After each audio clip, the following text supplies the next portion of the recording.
Samahan nyo nga pala ako sa araw na kung saan maraming naganap at isa pa nakalibre tayo ng ulam na chicken! Hi everyone! Welcome sa ating page na Samaya. It's me again, Samaya!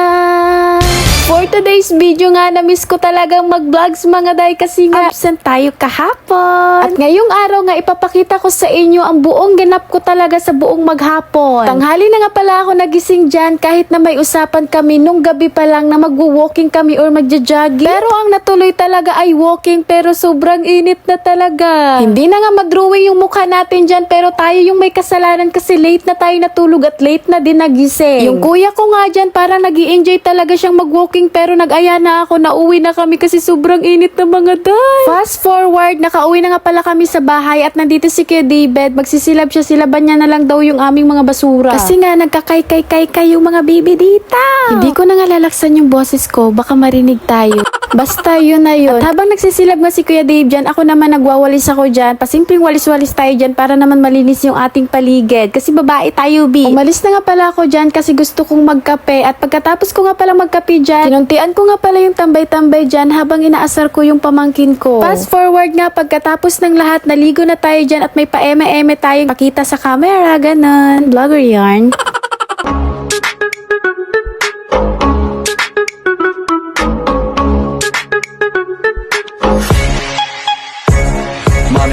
Char lang. At paglabas ko nga dyan, super duper init na para bang hindi na madrawing yung mukha natin, day. Ito na naman yung sinasabi ko na susugod na naman tayo sa inita na para bang gusto natin magpaitim. At ayun na nga pala habang naghihintay ako dyan kay pare at ayun nakita ko nga pala si Kyle dyan kakain na super cute kasi gusto niya daw sumama. Ayun pinakain na lang ng papa niya. Pero bago nga ang lahat, bago tayo aalis mga bi, ito na naman tayo na magbibideo muna bago aalis. Ganyan talaga tayo, diba? Kung mainit kanina na paglabas ko, iba na naman yung panahon ngayon na para pang gusto niya ng umulan kaya nagmadali talaga ako dyan. Kita nyo naman yung panahon mga biol, parang gusto niya talagang ibagsak yung luha niya. Ala. Nagtanong nga si Clarence dyan kung dala ko ba daw yung cellphone na pang vlog. So ayun, sabi ko dala ko nga. May nakita daw kasi siya sa TikTok na pwede gayahin. Minsan lang naman to makaisip mag TikTok kaya ayun, pagbigyan natin pakinggan nyo yung boses niya na para bang naiinis na siya dyan.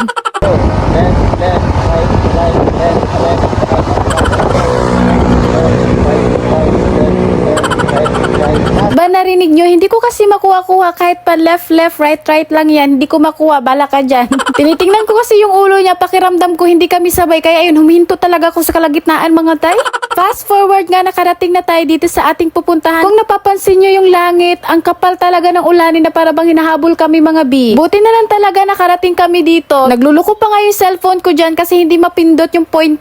O sino ka dyan? Nandito nga pala kami ngayon sa tito ni Clarence kasi nga nagchat daw yung tito ni Clarence na pinapakuha yung dragon fruits. Pagkarating nga namin dyan, kunting usap-usap at pinagkape kami. Ako na din yung nagtimpla mga bi kasi nakakahiya pag sila pa yung magtitimpla para sa amin, diba? Habang tinitimpla ko nga yung kape dyan, ito naman si Clarence, nagtanong na naman, inopen niya na naman yung manok mga day na para bang gusto niyang magpakarni ng manok dito sa tito niya mga bi, nakakahiya.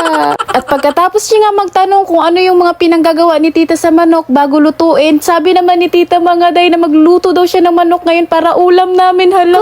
Kaawaw maning bataan ni oy. Pagkasabi nga pala ni tita dyan na mag-iihaw tayo ng manok, agad ko naman siya sinuportahan para naman hindi siya mahiya sa kanyang ginagawa. Aloko, gusto ko din talaga. Naawa talaga ako sa manok, yung pakiramdam na nahimik lang siya sa gilid na feeling niya naabot pa siya ng gabi. Yun pala pagkarating namin, iihawin lang pala siya. Share ko nga pala yung view dito mga day, super ganda at malamig kasi nga malapit na nga pala ito sa Tagaytay. Nakainit na nga pala ng tubig dyan si tita kasi nga ang ginamit niya is kahoy. Mabilis lang talaga makainit yung kahoy mga day, diba? At agad naman kaming tumulong dyan ni Clarence para naman may magawa kami mga day. At ayun, nagtalo pa nga kami kung saan namin ipupwesto yung camera kasi gusto ko yung sa gilid. Yun pala, buti na lang kinuha ni Clarence kasi para kaming kukunin na ng langit.